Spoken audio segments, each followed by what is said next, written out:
Meski berstatus sebagai anggota parlemen, Rieke Diah Pitaloka bicara satu kondisi yang bisa buat Dewan Perwakilan Rakyat, DPR, dibubarkan. Muncul di podcast YouTube Denny Sumargo, Rieke yang merupakan anggota DPR RI dari fraksi PDIP bicara belak-belakan soal tuntutan rakyat yang disuarakan dalam rangkaian unjuk rasa sejak Rabu, 27 Agustus 2025.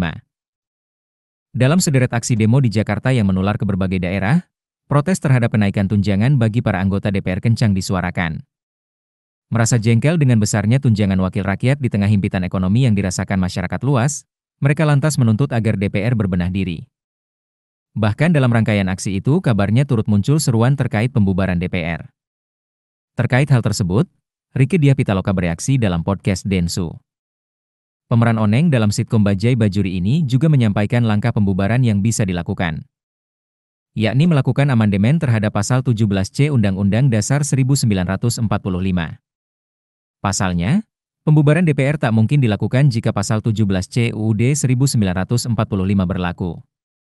Bunyi pasal 17C UUD 1945 adalah, Presiden tidak dapat membekukan dan/atau membubarkan Dewan Perwakilan Rakyat.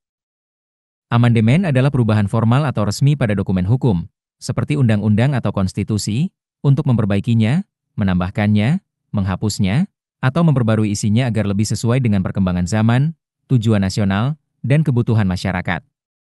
Wanita kelahiran Garut, Jawa Barat, pada 8 Januari 1974 ini, merasa adanya unjuk rasa di depan gedung DPR RI yang mengkritik kinerja anggota Dewan sebagai sebuah pembelajaran berharga. Terlebih, ia juga sempat menerima kunjungan dari para influencer Azevedo Andovireska Adikarada Lopez atau Andovida Lopez dan Jerome Pauline di depan gedung DPR, Senayan, Jakarta Pusat, Kamis, 4 September 2025. Dalam pertemuan itu, Jerome dan Andovi mendesak agar pemerintah dan DPR segera memenuhi tuntutan dari masyarakat yang tertuang dalam Tuntutan 1708. Kini, Rieke memberikan dukungan atas Tuntutan 1708 untuk segera diproses. 1708 tuntutan muncul setelah diskusi secara online oleh beberapa influencer seperti Jerome Pauline, Cheryl Marcella, Andovida Lopez, hingga Salsa Arwina Hutagalung. Tuntutan tersebut merupakan rangkuman dari berbagai organisasi sipil dan suara rakyat yang didengungkan selama demonstrasi berlangsung di bulan Agustus 2025 ini. Tak cuma itu, tuntutan juga berasal dari tuntutan demo buruh yang digelar pada 28 Agustus 2025 lalu serta dari petisi yang tertuang dalam situs cange.org. Ada dua jenis tuntutan yang ditujukan kepada pemerintah dan wakil rakyat, yaitu bersifat harus diselesaikan segera dan bersifat jangka panjang. Total berjumlah 17 tuntutan harus diselesaikan dalam jangka waktu sepekan.